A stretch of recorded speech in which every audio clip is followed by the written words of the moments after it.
is my complete delight to welcome and introduce Haemin Sunim, and blessings, and thank you so much for being here. Thank you for inviting me. Just a few words about him, and then I'm going to exit stage left. But Haemin, I actually met him probably 15 years ago when I was just a young thing, and you were and he was teaching actually Buddhist teachings at Hampshire College, and subsequently, Haemin's a teacher and author, travels, teaches internationally, extremely well known in Korea. His books have sold 3 million, 4 million copies, and we're talking about major. And we have the books here. The one that that is most recent is Love for Imperfect Things, and I've read both of them. You're going to love this book. It's so beautiful. It's completely accessible, like short pieces that are absolutely deep and beautiful and wise, and I really do love your book. So I just want to say that it's really amazing to have a guest here that I've experienced as being so completely genuine in embodying the teachings of wisdom and love. And I know that you will enjoy this teaching you get tonight. So again, thank you. And I don't know if you want.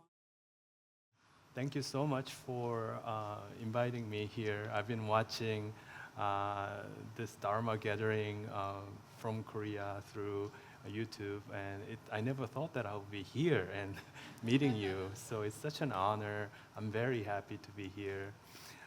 Before start, I was thinking maybe I can start out with a joke. Would that be okay? Yeah? Yeah. But I actually got it from the internet, so it's called You Are Just Like Frank. A man walked out to the street and catches a taxi just going by.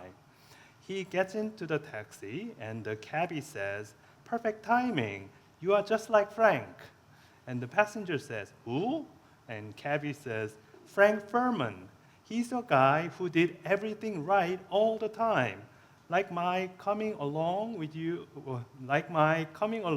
you needed a cab, things happen like that to Frank Furman every single time."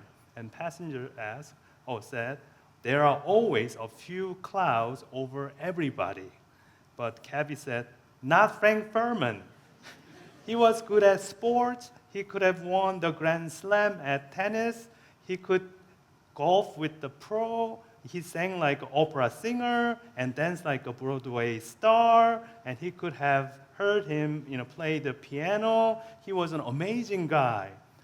And then passenger said, "Sounds like he was something really special." The cabbie said, "There's more. He has a memory like computer. He remembers everybody's birthday. He could fix anything. He also knows the quickest way to go in traffic and avoid traffic jam. Not like me. I always seem to get stuck in them. But Frank, he never made any mistake. He really knew how to treat a woman, and he never answered her back, even if she was in the wrong. And his clothing was always immaculate. He was the perfect man."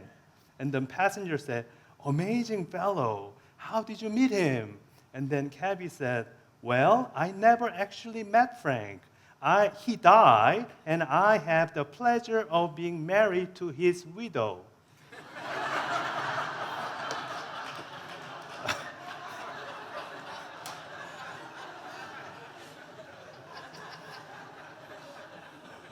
I'm so glad that you liked that joke.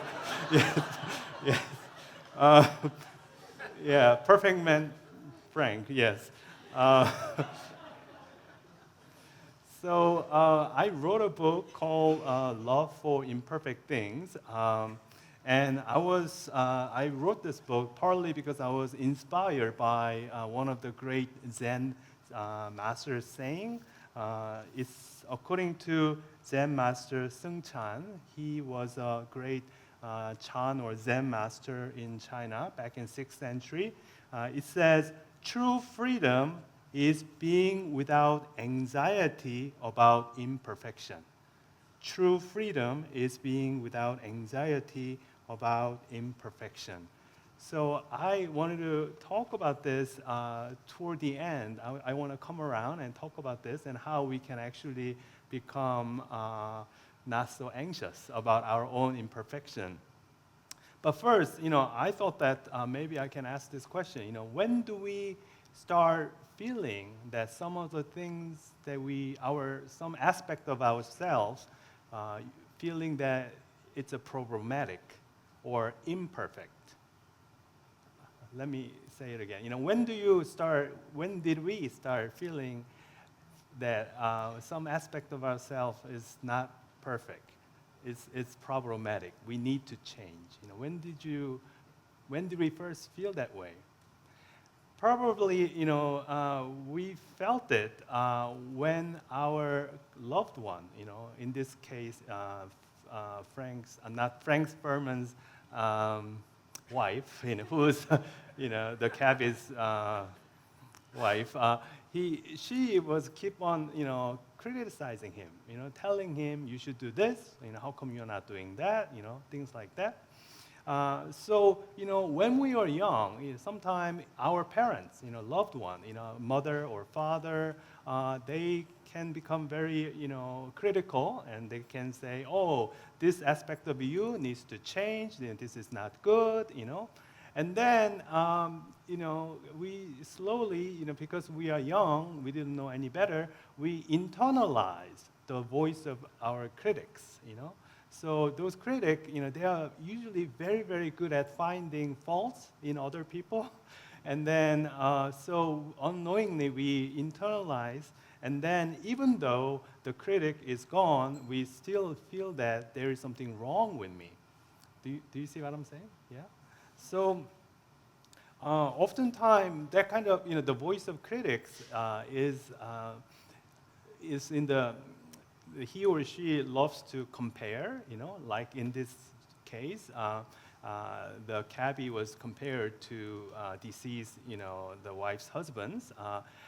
Or, your parents might, compare yourself to your older brother or siblings or your cousins, "Oh, how come you are not behaving like the way your cousin is behaving?" Things like that in nature.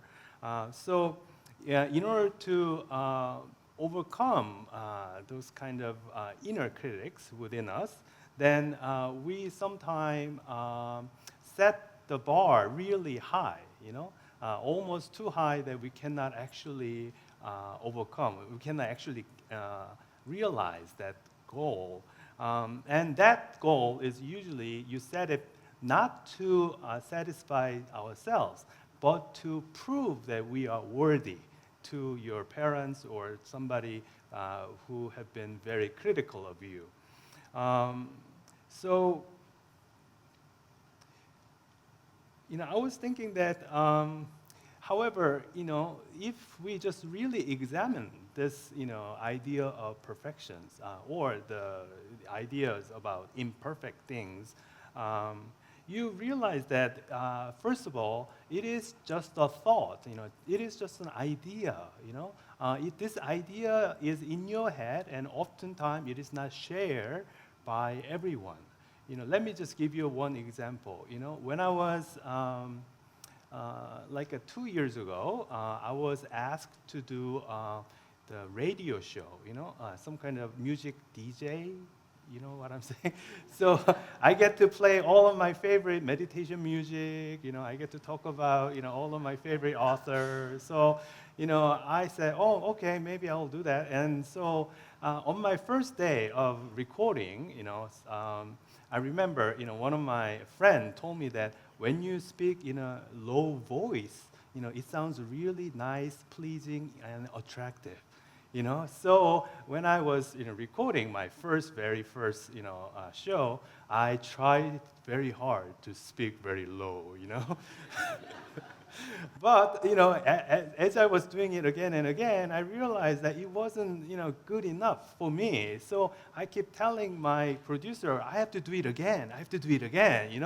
So after trying maybe 4 or 5 times, my producer said, with all due respect, we don't really care. We cannot tell the difference.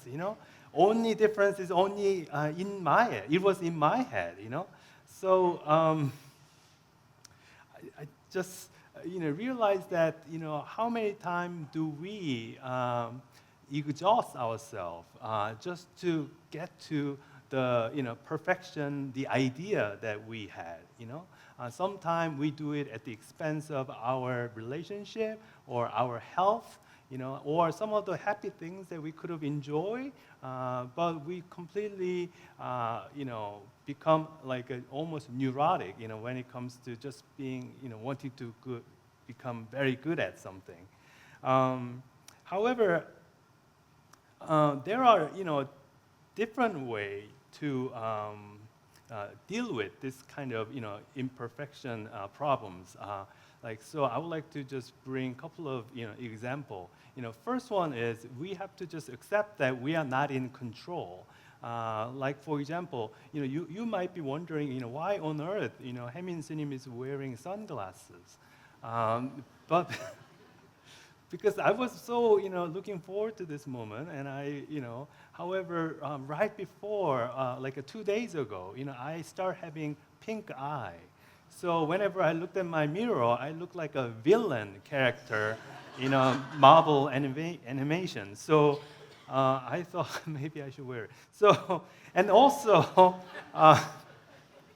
on my way here from New York, I was in a subway, but somehow 6th Avenue, the tunnel, the water pipe, broke. So I had to make a really long detour, and then thereby I just missed my train. So things like that happens, right? And that when things like that happens, I think we always have a choice. That is, where to dwell our mind. So for me, I try to dwell, try to see the bright side of this. So for example, as I was coming in, I was thinking to myself, whenever I look at the Tibetan monk, they get to wear sunglasses. Do you know that? Did you know that? But in Korea, it's like very strange. Monks are not. Like if I were to wear sunglasses, I would be frowned upon. So this is my moment here. I felt like I could just be a cool-looking monk. Looking like the Neo character from the movie Matrix. Anyway, so. And then also, I know that when this symptom disappears in 2-3 days later, I know that I'll be very grateful. I know how wonderful that I don't have an illness anymore. We took it for granted that our eyes will be healthy and clean all the time, but that is not the case. And I'm very thankful that it is not something very serious kind of illness. It could have been flu, for example, and then I might have to, cancel this event. And another, thing, about the missing my train was that as, the train actually departs at noon, but when I got to Penn Station, I was literally 12:01. So I missed by 1 minute, right? So there I was. I had a choice, do I have to dwell on,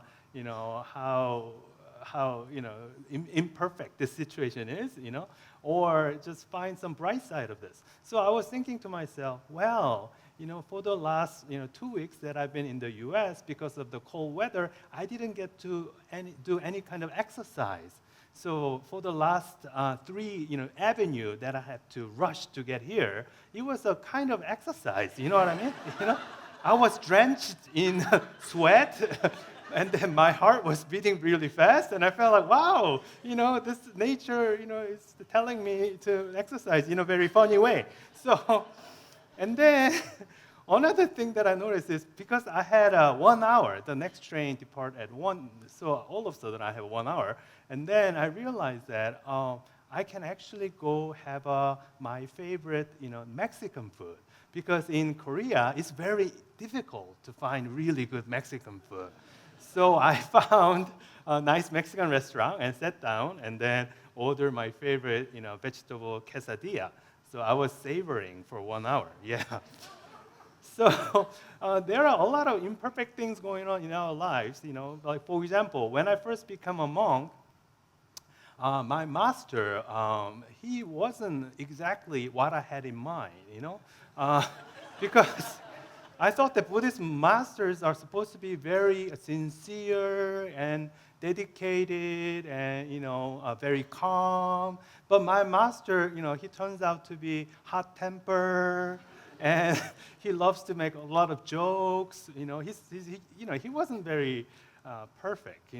So at that time, when I became ordained, back in 2000, I remember there was another monk, Korean monk.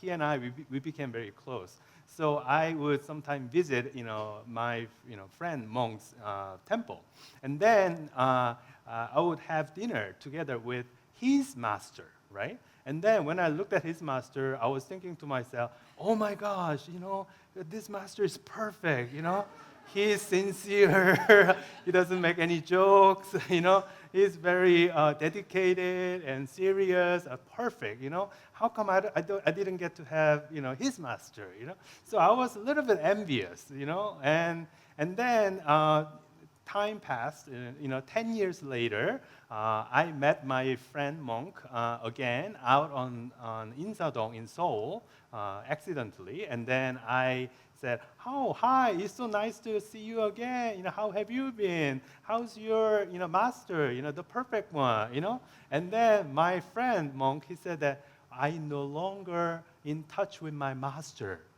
He said he distanced himself from his own master. So I was very, very perplexed, I didn't know why, because your master to me was perfect. And he said, well, because he was perfect, he asked all his disciples to behave in a perfect way. And so he was keep nagging us, you have to do this, you have to do that, you have to do this, you have to do that. So we felt very hurt, and so I decided to leave my master. So that's what he told me. And then at that moment, I realized that my master is actually not too bad after all. because, because, because he's hot tempered, there is actually a positive side to it, if you look at it. That is, he does not hold, grudges. He, after he gets mad, next morning, he often forgets all about it, So, and then he also often gave me a pocket money, after he getting mad. And also because, excuse me, because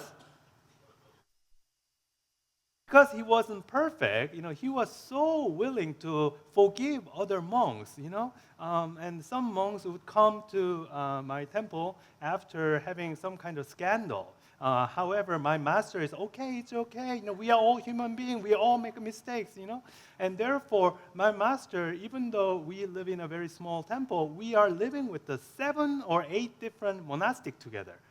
Oftentimes with Buddhist nuns and monks together, and I realized that it is because of my master's imperfect, aspects, and which is, which I realized later on. So I think we always have a choice, when it comes to imperfect things. You can look at the brighter side, or you can look at the, all the negative sides. And if you were to dwell on the negative side, and of course, you will feel your life is full of problems. One time after giving my talk, one woman, she asked me a question.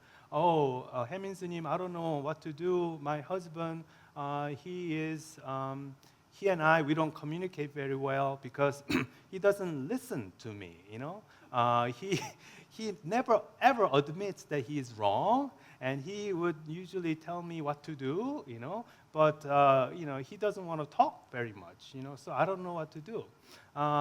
And then exactly a week later, another woman, she asked me a question. Haemin Sunim, I don't know what to do. My husband is too chatty. He loves to talk, and he's worse than my girlfriends. He just always asking me how I feel. I don't know what to do with this. So I wish I could. But the thing is, when I asked the woman who had a problem, communication problem, I asked her, you've been married, long time. How come when you first met him, what was the attraction? And she said, well, when I first met him, he appeared to me very manly, very protective, very masculine. These are the kind of quality that I really, felt, attracted to. But it is the same quality that also can be not so, well communicative, not listening to the end. Do you see what I mean? Yeah, it's the same aspect which has the two, negative and the positive side.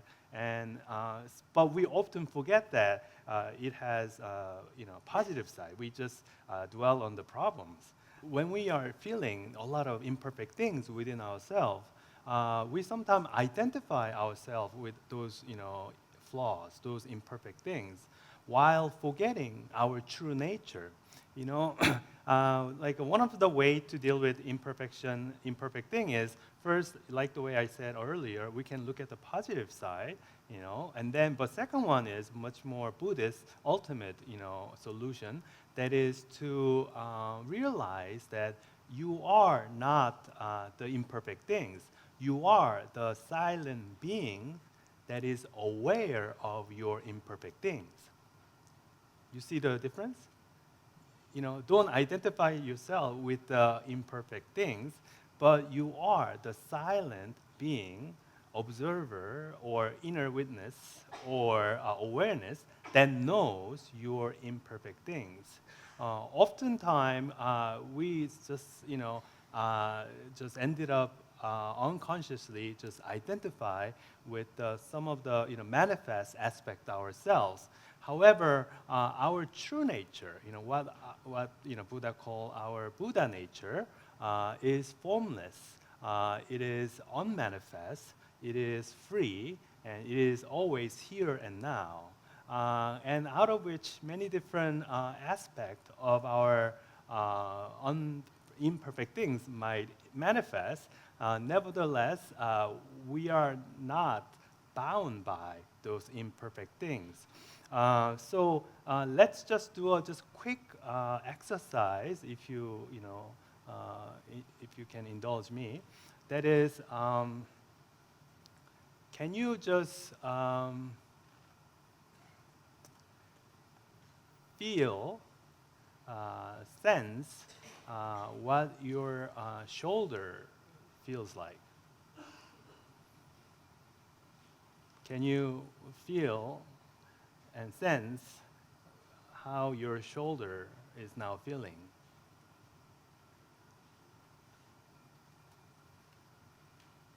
Yeah? Can you do that? Yeah? Yeah? And then while you are feeling that, the sensation arising in your shoulder area, and now I also want you to have one thought. It can be any thought.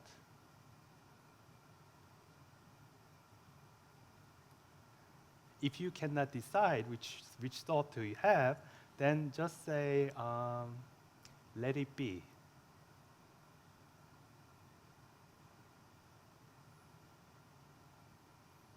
So now you have one thought, and now you can also sense how your shoulder is feeling. And now also become aware of my voice, which comes from the outside of your body. So now you can sense all three things. The first thing is the sensation in your body, and then second thing is a thought, and third thing is the sound that is coming outside of your body.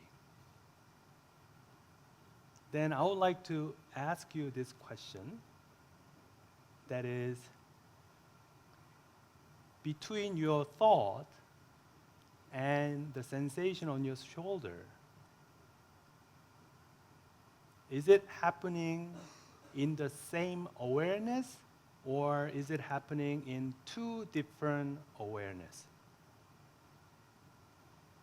Is there any kind of wall or a curtain dividing the awareness?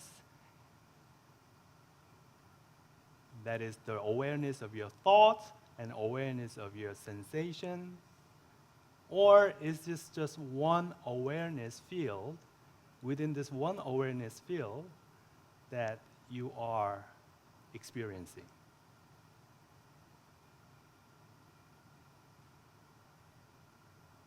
And now, let's go one step further. While you are listening to my voice, and see if the voice is actually happening within the same awareness field, or whether this is happening outside of your awareness field. If it actually happens outside of your awareness field, then you wouldn't be able to become aware of this voice, right? Because you are aware of this voice, it means it is within your awareness. And within this awareness, can you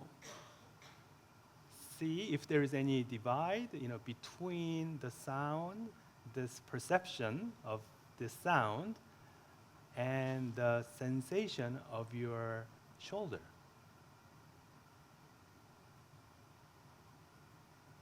Do they happen within the same awareness field, or do they happen in the two separate awareness fields?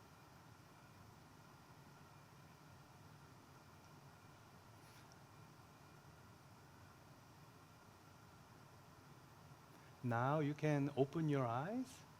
Yeah. So what did you discover? Were you able to feel that it is this one awareness field within which all the sensation, the perception, and conceptual thought all occur, at the same time? Do you know what I'm saying? Do you understand what I'm trying to say? Yeah, yeah. So this is one aliveness, if I borrow Tara's wonderful language, it is just one aliveness, one unified aliveness from which all this different sensation and perceptions and this, all this all happening. But the thing is, people, we tend to just focus on the manifest aspect, the sensation or the thoughts or the the sounds or the perception outside, whether it's a visual or audio, while forgetting unmanifest this awareness field, and that is our true nature.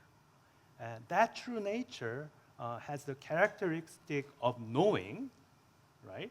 You know, you become aware. However, whatever that you become aware of cannot taint or pollute that awareness field. Do you understand what I'm saying? Okay, to make it easier, so let's say just become aware of this space, okay? Let's say you just become aware of this space, and then I first put my phone here, right? And you become aware of this phone? Yes, right? And then I go like this, like this. Then you become aware of my book, right? Yeah. But if this awareness, the object, the phone, can actually pollute or taint the awareness, then when I did this, some image of this phone has to appear here. Some trace of the phone, has to appear here on top of the book. Do you understand what I'm saying? Yeah, but when I switch, what happened? It completely, erases, and then it comes back, and we can recognize a new object. In other words, there can be many different objects, popping out, manifesting out of that awareness field. However, whatever that object is, even though you are very intimate with that object, because you're very intimate with it. However, this object itself, no matter how imperfect it is, can never ever pollute or taint your Buddha nature. That's why you can become living like this Zen master Seungchan said. That is, true freedom is being without anxiety about imperfections. So there can be lots of imperfect things. However, you know that your true nature, which is unborn, unmanifest nature, can never die or can never be polluted or influenced by it. You are ever present, free and loving and nurturing, awareness. That's where your true home is. Okay, and I would like to invite Tara at this point. By the way, this is my first time giving this kind of large Dharma talk in English, so I'm very nervous, to be honest. So.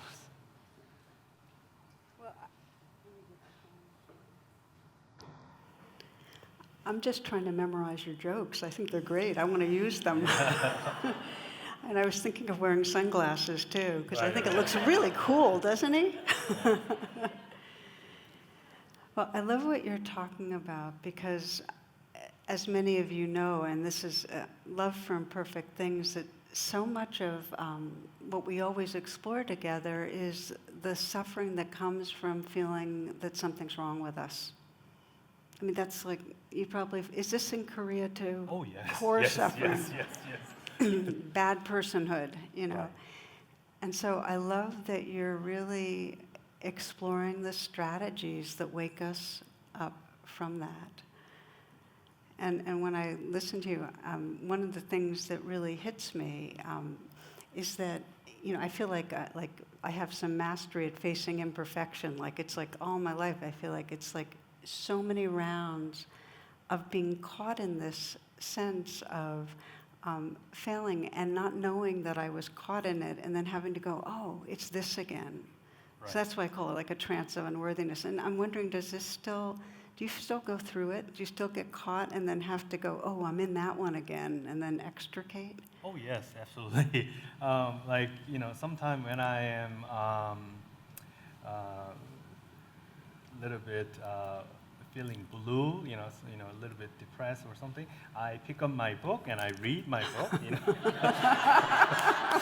just to make sure that I get better, So I talk about in my book, that is, one of the most difficult thing, difficult spiritual practice is actually practicing what you preach. And there is a huge gap between the two. The initial awaken to your Buddha nature, what we just described, or during the meditation where you led us to, it's not too difficult. You can get there. But the problem is, can you live in that awareness all the time? Can you know that all this thing is without permanence? It is like a wonderful display of our Buddha nature. So that brings up my question for you is, when you get caught and it's hard to pay attention in a way that reveals the essential impersonality and change, how else do you work with yourself if you're feeling really, really stuck? Do you ever have to really turn towards, finding some self-compassion, and how do you do that? Yeah, first I try to go back to my Buddha nature. That is, whatever that is happening, it is actually not going to affect, the ever-present, our true self. Um, and then the second thing is I try to, understand the situation. Oftentimes we approach any kind of circumstance, situation, finding it very troublesome because we want to change the person or change the situation. But it is almost impossible. Can you change your own child? Even though you share the same DNA, it's almost very difficult to change your child. And then think about all other people with whom you never share any kind of DNA. So, and yet we still try. We try to, and then rather than trying to change other people, I try to understand, and where this person is coming from. Why did he, behave in such a way that hurt me? Another, the call to awakening is also whenever we feel any kind of pain or heartbreak. That's also a great opportunity for us to wake up. So has there been times when you've been caught in judgment of other people, and it's been hard for you to be able to see what's causing them to do things in that way, see how their pain's causing it? And Yes.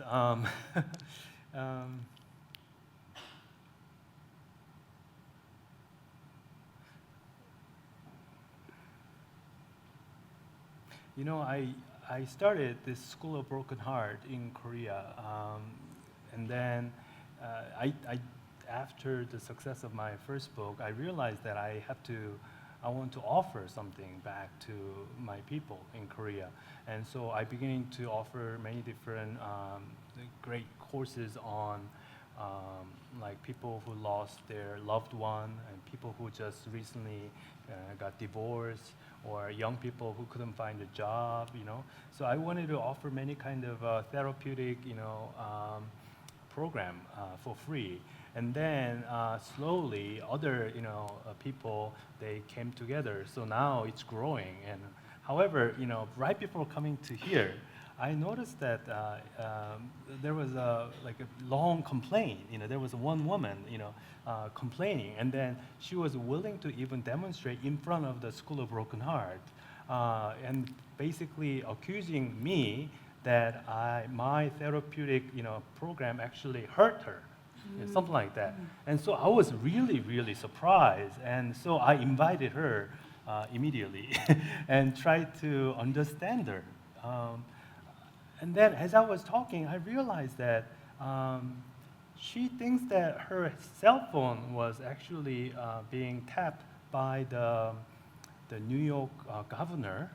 I have no idea why she thinks that way. And then in order to solve that problem, the Korean president has to get involved.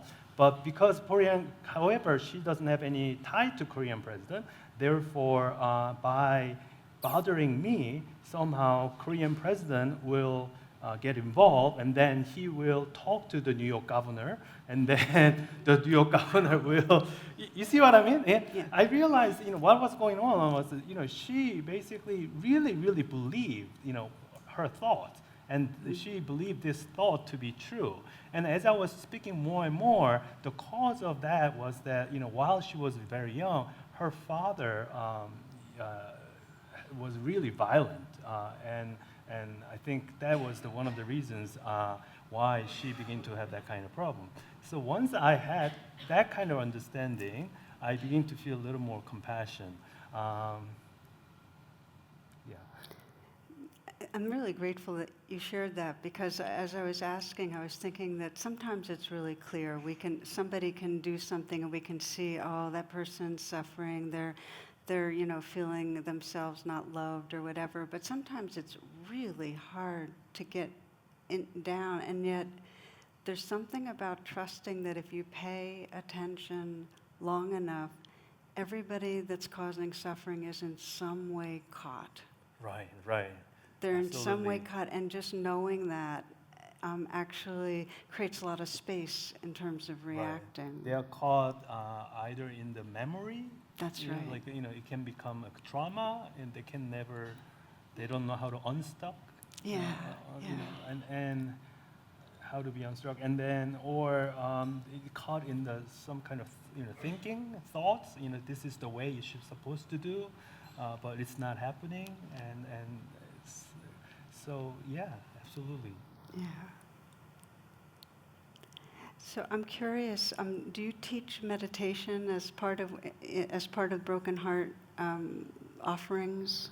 Yeah, we do offer meditation class, and some of the meditation is traditional, like a vipassana form, but some of them is much more body center, like a dance program, dance therapy, meditation. I think it is important that we listen to our own body because our body is where we meet our unconsciousness. I feel that. So if you just let your body, move like the way it wanted to move, then it comes to a point to where you can actually release, some of those experience of being caught. Yeah. And we were talking about this earlier, about how in the West we say that your issues are in your tissues, which is a great saying because it means that we can't bypass our body. And so I love that. It's what's so amazing about when I talk to him and sense how what we're exploring is happening all globally. This way of waking up, that it's really through the body and waking up the heart and being with the vulnerability. And it's exactly what you're doing in your Right. programs. And I think, even after the initial awakening, what happened is our habitual tendency to tense up, through our body, that's what's causing us from living in the truth, living in the, Yes. awareness. Yeah, that as soon as we get tense, it generates Right. more tense thoughts that go Right. back to tense body and so And on. we just automatically identify ourselves with our body, and we cannot, even though even though I feel that sometime, however, our body is saying something else. That's right, and we believe that. Right. Now, I want to say that the frame you put this in, to be without anxiety about imperfection, has been one of my guiding lights for the last 30 years or whatever. Right. And I'm wondering maybe if there are questions that others might have, just sensing what's been shared with you and this whole invitation to learn to be with imperfection, because really our true nature can't be stained by them, and the freedom that comes with that. And if there's any questions that come up for you. Could you share your thoughts on the relationship of Mara to what you've been talking about and imperfection? Relationship to Mara. Yeah, Okay. what's your thoughts on Mara and Okay. in relation to imperfection?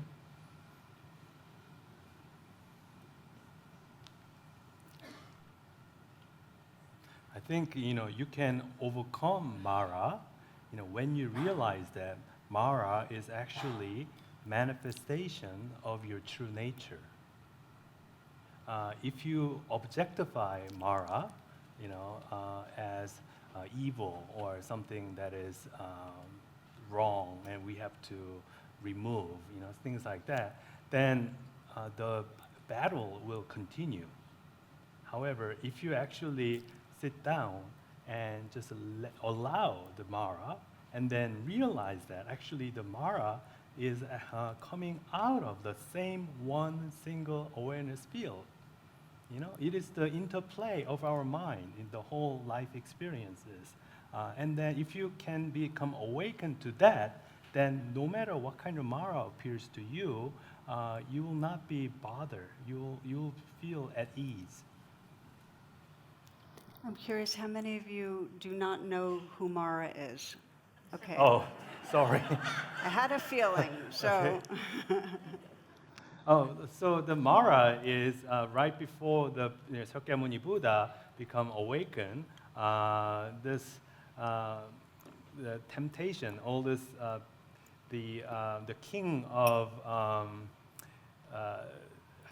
can I say, the kings who sent to tempt Shakyamuni Buddha away from his awakening, you know.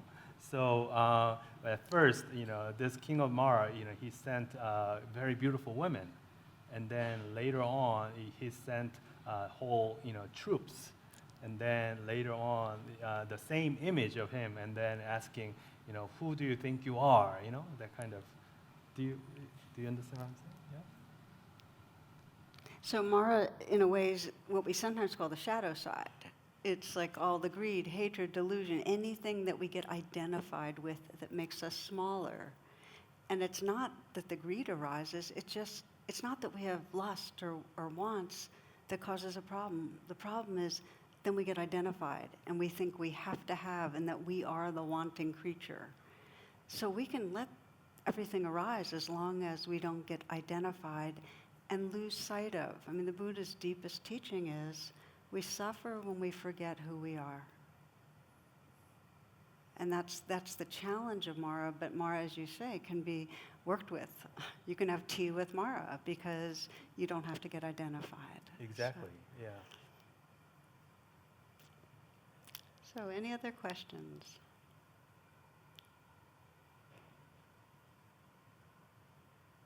I see a hand over here, and I'm not sure where the mic is. You might want to keep your hand up high. Yeah, there we go. Hi, thank you very much for being here. I hope this comes out clearly, but I was wondering if you have any very practical advice for when a person spirals down in focusing very much on their imperfection and they're not able to necessarily separate that imperfection from their true nature. Like what emergency kit, Band-Aid would you suggest to help break apart that spiraling down? I don't know exactly what aspect of imperfections that person is feeling, but if I were you, I would point out that, ask some rational questions, Are you sure this is some of the really, negative aspect of you? If you look at it from that direction, I think it has some positive side to it, And within your own, capacity, you have done as much as you can, So I think what you have done is actually pretty,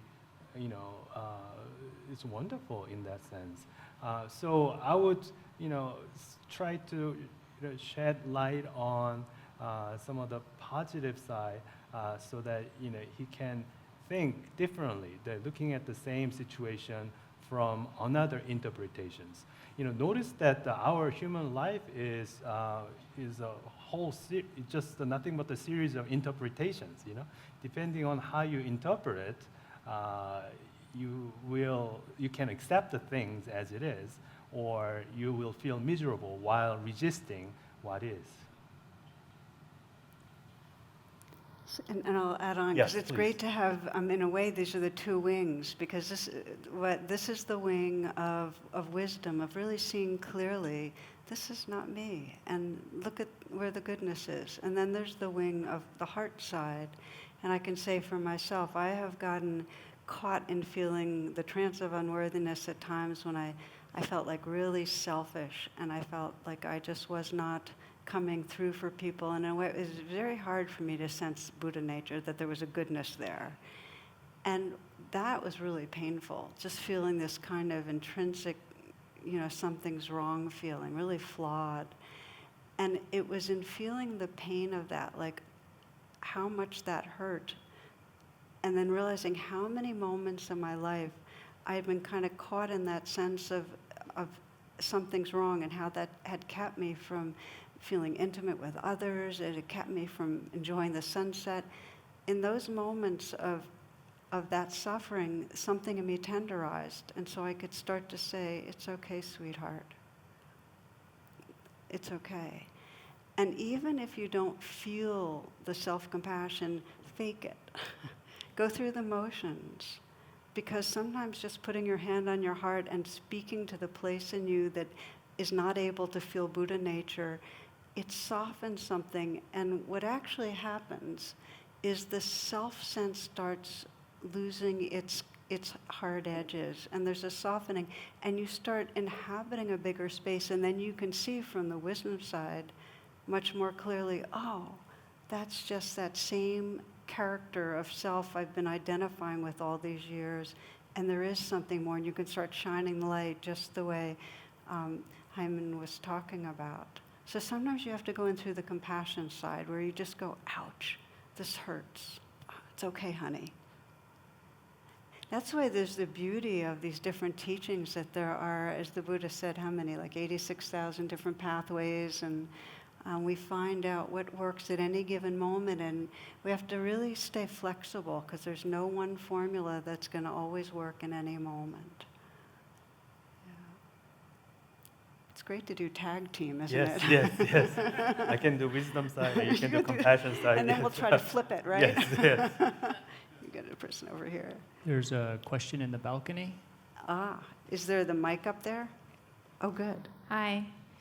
So I think it's just a follow-up on the same question. It's like how to, when you have anxiety on yourself or you experience anxiety from other, and you need to somehow calm down yourself as well. You want to maybe have compassion to yourself and to other people that you have conversation with. So the only twist in this question would be, what kind of how-to you think is appropriate in business settings? So you have a meeting and you know you have your own anxiety, or another person has his own anxiety now, but you still want to continue conversations about specific business topics. What appropriate measure we can have? For example, if you have your hand and your heart, I don't think it's pretty much accepted in the business meeting. What else we can use?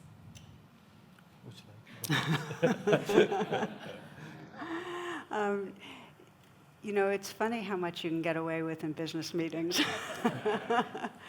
But for me, I have to in some way start with myself before I can begin to open a space and really sense what the other's going through. I have to have in some way breathe. I usually breathe into the place in me that feels vulnerable, and you can kind of do that anywhere. Nobody knows.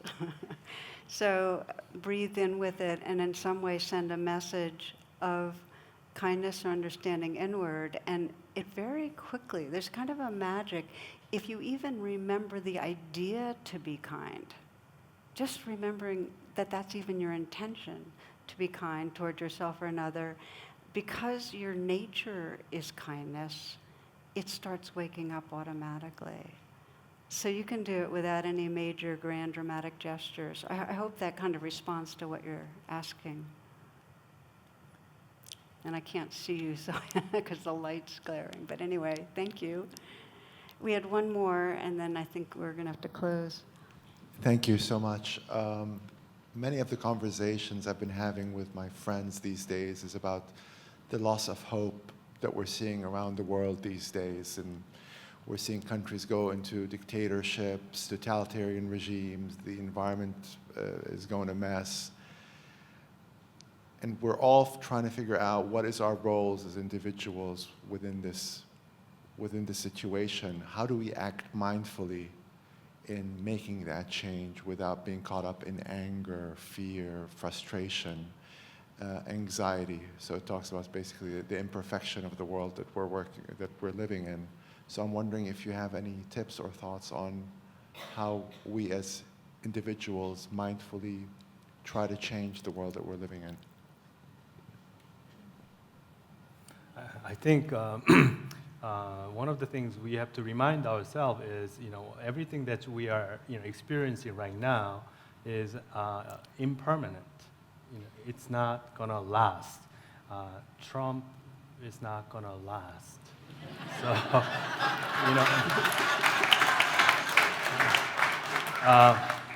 So, just the impermanence has a hope, the built-in hope, so to speak. So if you are experiencing something incredibly negative, just remind yourself that it's not going to last. But on the other hand, I think what you are asking is a really good questions.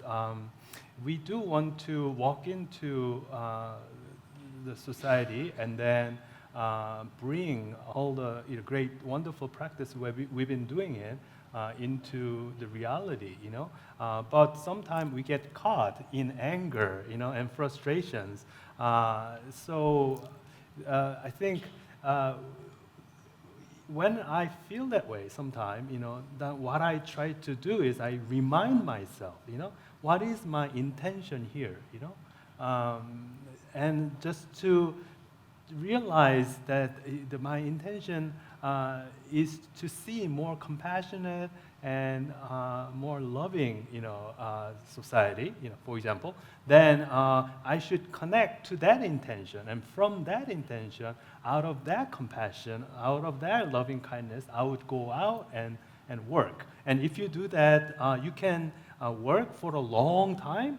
But if you are fighting for something out of your anger, out of your bitterness, then what happens is after 2 or 3 years of active participation, you yourself will become burned out, and you will be disillusioned about the whole movement, and you will you'll be wondering, okay, we won all the things that we wanted. However, it didn't turn out exactly what I had in mind. I am so disappointed about all those people we've been working together in this movement. And you begin to hate them. You see what I mean? So it has to coming out of your the intention of your compassion and intention of heart, intention of goodness. I don't know how to say it. You're saying it, yeah. Yeah. I just want to, the word piggyback, like Yeah. I think that's so right on that we want to serve a world that is going towards healing, justice, freedom, and it won't work if we bring the same energy to try to make the change that's already the aggression that is causing so much suffering. And I feel angry a lot of days about what's going on. I mean, here we have the government's been shut down. I have friends and friends of friends that are really having a hard time.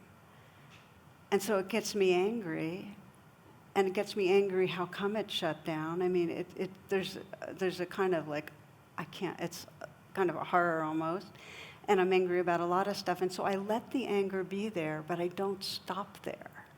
I keep going. I keep paying attention to what's under the anger, which, as you said, under the anger, there's caring. I care about this world. And if I don't stop at the anger, but get down to what's under it, then out of that caring, I can speak, I can write, I can engage wherever it seems helpful. So thank you for that. It's the intention deep down that we need to get to. And I think you said it beautifully. Yeah. Yes. Thank Yeah. you. Thank you. Yeah. And thank you for your questions. And again, on behalf of all of us, a deep bow. Thank you for being with us.